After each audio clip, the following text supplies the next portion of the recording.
pasando con el presupuesto de Milei?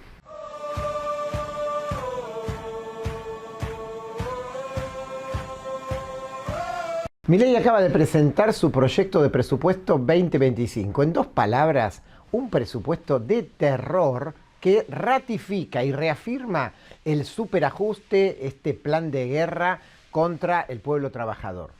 ¿Cuál es la base de este presupuesto? Una pauta. La pauta que debe garantizarse sí o sí superávit fiscal, o sea que los ingresos del Estado por impuestos deben ser más que los gastos, incluyendo dentro de los gastos todos los pagos de deuda externa. Y si así no fuera, entonces se recortan los gastos hasta que se alcance la pauta para poder pagar los vencimientos de deuda externa. Esto no es novedoso. Ya en el año 2001, Domingo Cavallo, en aquel momento ministro de Economía de Fernando de la Rúa, había creado algo muy parecido, lo llamaban déficit cero. Con ese esquema, y para pagar los vencimientos de deuda, fue que en julio del año 2001 se le recortó el 13% a los jubilados y a todos los empleados públicos. Bueno, ya sabemos cómo terminó eso. Terminó volando por el aire de la Rúa Cavallo en el argentinazo de diciembre de este año. Pero para más datos, después, en el año 2002, hubo un fallo de la Corte Suprema de Justicia que decía que era inconstitucional hacer un presupuesto que tiene como planteo poder cortar los gastos votados en ese presupuesto. ¿Qué nos dice Milei con respecto a los gastos? Que él va a cortar los gastos no automáticos. Los gastos no automáticos son una porción fundamental del presupuesto. Cortar los gastos no automáticos es en cierta forma la continuidad de toda esta parte del ajuste que implica que no hay transferencias a las provincias, que se corta la obra pública, que se corta ciencia y técnica. Pero además es mentira que está garantizado el gasto automático. ¿Qué es el gasto automático? Lo más importante, salarios de todos los trabajadores del Estado, que incluye a los docentes, que incluye a los trabajadores de la salud y también el gasto jubilatorio. ¿Y por qué es mentira? Es mentira porque el gobierno discrecionalmente está definiendo las jubilaciones. Por ejemplo, un dato muy simple, está congelado desde principio de años el bono de 70.000 pesos para los jubilados de la mínima. No hay decisión más discrecional que esa, a la cual le podríamos sumar el veto a la ley de reajuste jubilatorio. Lo mismo con los empleados del Estado. No hay nada más discrecional que el gobierno haya decretado que desde ahora hasta fin de año el aumento a los empleados del Estado, además de todo lo que ya perdieron, va a ser del 0%, mientras la inflación está del 4% para arriba. Y del otro lado están los ingresos. Y Milei dice algo. Si por alguna casualidad, diríamos milagro de la naturaleza, llegara a sobrar plata después de pagar la deuda, esa plata no va a ir a salud, educación o ninguna política social. No, va a ser para bajar impuestos.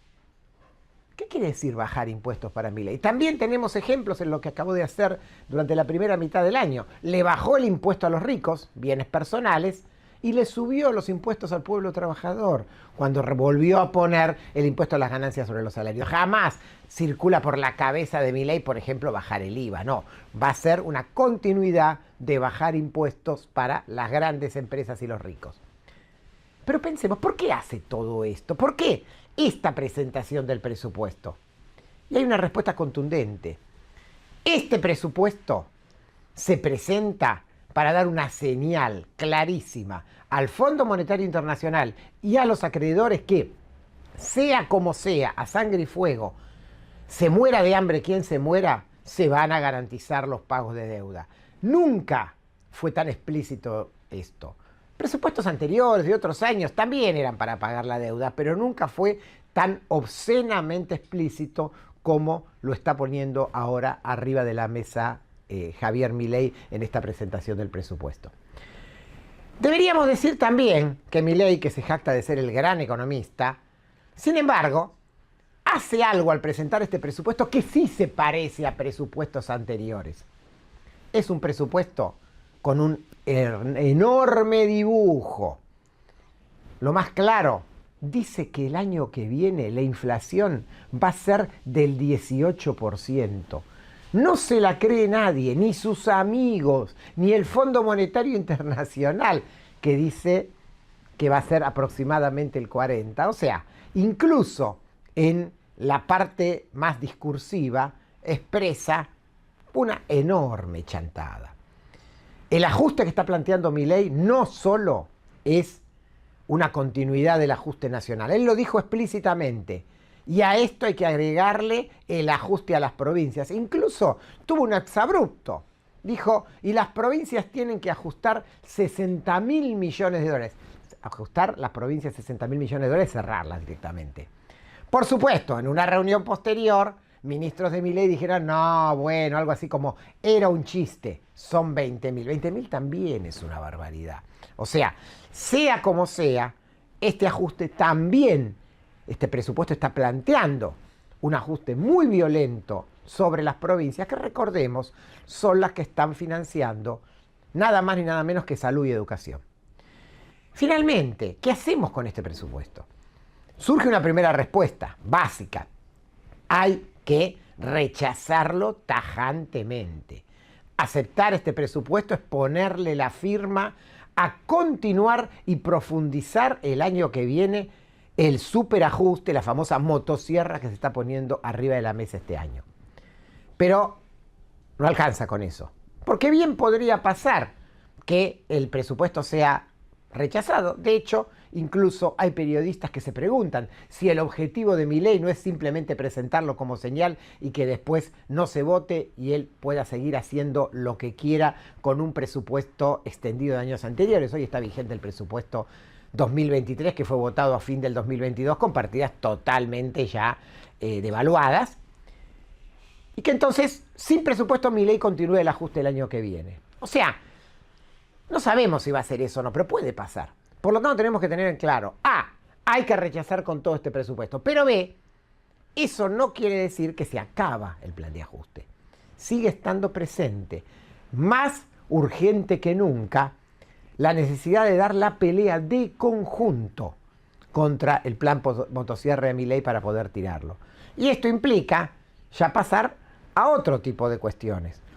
Dicho en dos palabras, se tiene que acabar esa tregua que desde el 9 de mayo viene sucediendo y retomar lo que sucedía antes, que era paros generales, movilizaciones gigantescas, para pelear por poder voltear de conjunto este plan de ajuste. Y por supuesto, siempre queda planteado una discusión más de fondo.